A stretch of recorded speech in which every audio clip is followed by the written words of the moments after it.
And the challenge for us, and this is why this summit is really important, is to say, yes, there were commitments made by governments, local, regional, and international. Now, you have a right to demand for updates on what has happened since the climate summit. So as a social entrepreneur committed to solving problems that affect the masses of people, you can't turn a blind eye to the impact of climate on our work and our lives. And that's what led me to really figure out what to do and to embrace the identity as a climate champion. My name is Ndidi Nwuneli. I'm the CEO and president of the One Campaign, and I'm an African Climate Ambassador 2024. So I'm a Nigerian social entrepreneur, and that's the identity I most embrace. And as a social entrepreneur, for the last 25 years, I've been working to really solve the problems that affect the masses of people in society. I've been motivated by what makes me angry about my society and what I can do about it. And so I've started a number of initiatives over the years. One was called LEAP Africa. LEAP works now in 8 African countries, and it stands for Leadership, Effectiveness, Accountability, and Professionalism, inspiring, empowering, and equipping the next generation of African leaders. The second is ACE Foods. It's an agro-processing company that processes food sourced locally for our people, improving their nutritional status. Then Sahel Consulting, and then African Food Change Makers. With each subsequent organization, the recognition of the climate burden on our work became more evident. Obviously, in the food and agriculture landscape, you feel that even more. Being a Nigerian, we saw the direct impacts of the desertification of the northern Nigeria, which led to the drying up of Lake Chad, which led to migration, which led to farmer-herder conflicts. And so I've directly worked in these areas because food prices have gone up, linked to desertification, or flooding, or droughts. And we've seen this affect our work across the board. It's affected our entrepreneurs, it's affected our young people, it's created insecurity, and it's directly impacted the lives of the average Nigerian. The average Nigerian spends 57% of their household income on food. We have double-digit food inflation. In fact, right now it's between 30 and 40%. High rates of malnutrition and worsening livelihoods for farmers. So climate change is very evident in the food and agriculture landscape, but it's evident across the board. So as a social entrepreneur committed to solving problems that affect the masses of people, you can't turn a blind eye to the impact of climate on our work and our lives. And that's what led me to really figure out what to do and to embrace the identity as a climate champion, because I am a problem solver, and problem solvers work with others to address the needs that affect the most vulnerable. So that's how I've come to this work. Now, in my role as the CEO of the One Campaign is solely focused on Africa. Now, 7 out of the 10 countries in Africa are most affected by climate change. Globally, when you rank the 10 countries most affected by climate change, 7 of them out of 10 are in Africa. So how can you work in Africa and not be concerned about climate? How can you focus on healthy lives and economic growth and ignore climate? And so I think climate is really a cross-cutting, urgent, and important issue. And the One Campaign recognizes this. I personally recognize this, and through my work and through our work, we're looking at what we can do collectively to shape policy, to address financing, to galvanize resources to tackle our climate issues, but ensure resilience, ensure economic growth, and ensure equity, because climate is also linked to equity. So those are the lenses that I bring to the climate movement. So I believe that we have to use 2 lenses in viewing climate. Climate poses a big threat to the most vulnerable in our society, and we can't deny it. You've just experienced floods in Kenya. Who was most affected, the wealthy or the poor? In our societies across the world, it's the poor. It's women, it's children, it's the elderly, the most vulnerable. So there's a huge threat to them and their daily livelihoods and their existence. To the rest of us who are fortunate, it's an opportunity. Now, our role is to transfer that opportunity beyond our small nucleus to those who need it the most. And where do I see opportunities? I see tremendous opportunities on the African continent to create green jobs, to leverage our knowledge of the challenges we face to create solutions to the problems, and to actually serve as a beacon of hope and an innovation hub for other parts of the world. The beauty of our continent is that we have leapfrogged before and we can leapfrog again. So yes, people say, 60% of Africa doesn't have electricity, or there are 600 million Africans without electricity. Knowing what we know now, we don't actually have to have electricity, the traditional electricity. We can leverage solar, we can leverage wind, we can leverage, bio waste from ag, etc., etc. So there are many opportunities to leapfrog. And we've done it in tech, we've done it in mobile money, we've done it in many other aspects of our lives. And in the energy access and clean energy movement, we can do it again. And this creates a tremendous opportunity for the continent and unlocks green jobs. Now, I am from the business world, and I see the opportunity to address climate and climate resilience from many, many angles. The beauty of our African natural habitats is that many of them are still untouched. And we have the opportunity to actually stop and halt any more damage to our natural habitats and preserve them. But we also have the opportunity to invest in circular economies and make money from circular economies. We know how to do it. In most African households, nothing is wasted. We talk about how we recycle plastics. Come to our house, you see egusi soup in an ice cream container, right? We always laugh about it, but there's nothing that is thrown out. Everything is reused. We know how to do that. We've historically passed down clothes. In the West, it's called there's a business opportunity to pass down clothes. I wear clothes that my sister sends to me. After I wear them, I pass them to my cousins. My cousins pass them. We recycle clothes already. We can teach the world how to do it at a scale that is unprecedented because it already exists. So for me, I hear things that are said in the West, and I see Africa actually should be teaching the rest of the world how to be circular, how to maximize resources, how to minimize waste, and actually pattern some of these approaches for the rest of the world to embrace. So I'm excited about us owning our power, owning our narrative, and actually bottling up what we think is just normal behavior, because it's actually resilience at work on a daily basis. Definitely, we've seen innovations emerge in our ag tech space that leverage not only our creativity and ingenuity, but also our natural resources to maximize climate resilience. And so, for example, soilless farming has been embraced on the African continent, where you're using less soil or no soil at all and water. We actually have created the whole concept of aeroponics for even growing tubers, roots and tubers, which people thought were impossible, has been perfected in our context. And I've been amazed at what young people have done to think through different approaches to components of what we call regenerative agriculture in the West. But we're creating our own concepts of regenerative agriculture where we're using less water, less fertilizer, mulching approaches, healthy approaches, keeping our soils healthy, and ensuring that we're even multi-cropping. In fact, when I first heard the word regenerative agriculture, I said, but this is what African farmers have been doing for generations. The question is, how do you modernize it and use technology to track the data and your contributions to carbon sequestering? And many of our young people are getting behind carbon farming and sequestering. That knowledge is something that we have to share with the world, and we can monetize it.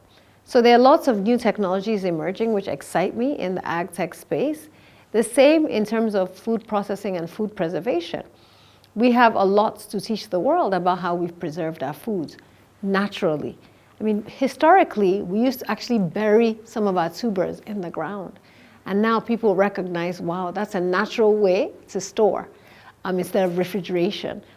But even in refrigeration and cold storage, there are lots of young people who have created cold hubs using solar and using waste, so that in markets around Africa, we're starting to see cold storage, which minimizes the high rates of post-harvest losses that we have in our open-air markets. So I'm seeing an emergence of opportunities. Now what we need to do is scale them. And that's the role of ambassadors, that's the role of policy, and that's the role of partnerships to say those who have come up with these great innovations, how do we enable them to scale and to become less of pilots and more of widespread accepted solutions to problems that plague all of us. So I'll use the cold hubs as an example. In many open air markets across Africa, you don't have overnight cold storage, right? And what we've seen is with the innovations around these portable fridges that are solar powered, the potential to scale is required. Number one, you need approvals from governments. You need farmer associations to get behind it. You need co-financing so that farmers pay on a daily basis as opposed to having to put upfront capital to buy the fridges. You need shared resources where, yes, there's a place where we can actually recharge our fridges. So I think where I see a lot of bottlenecks is around the financing and the policy. Oftentimes, governments need to create an enabling environment for social innovators to thrive and get out of the way instead of trying to block their paths. And this concept of licensing and requirements and red tape really frustrates our young social entrepreneurs who have green technology ideas that need to be widespread. So that's one. And then financing. The market associations will buy into it, but they know that they don't want to put an upfront investment into a fixed asset. And the ability to say I can pay on a daily basis, on a weekly basis until the asset is fully covered has been another bottleneck. And that's just a practical example. If every market woman knows that she can have access to this, then she doesn't have to sell off her tomatoes when it's getting dark because she knows that tomorrow when she comes, her tomatoes will still be available to sell the next day. And we see that those little changes can have a direct impact on the livelihoods of our farmers. I also believe in processing, and I've told people I don't want to talk about agriculture without talking about processing, and it's really a food system play. And we need climate smart food systems, right? We need climate smart kitchens for school feeding programs. We need climate smart logistics provision across the board. And honestly, when we think about food systems, we need climate smart processing of food and packaging. And the amazing thing is we have so many indigenous packages that we can use that are alternatives to plastic. I remember once I saw a newspaper article talking about Indonesia and saying they have a great packaging approach, which is that they're using plantain and banana leaves now to package, bananas in grocery stores. And I had a good laugh and I said, how many of us dropped our banana leaves and moved to plastic bags because we thought it was cool, right, to have plastic bags. And banana leaves were something for the villagers. And now we're coming back to saying, what can we do with banana leaves? What can we do with our palm fronds? What can we do with our natural packaging material that God has given us? And so that ability to recognize that in every aspect of the food ecosystem, there is an opportunity, I think is, for me, a bright light. Well, I think the highlight of the Africa Climate Summit for me was that for the first time, Africans were coming together as one to say, we are taking responsibility for our climate agenda. We're also taking responsibility for the funding flows for climate, and we're speaking with one voice and telling the world we are aware that we have power in this dialogue.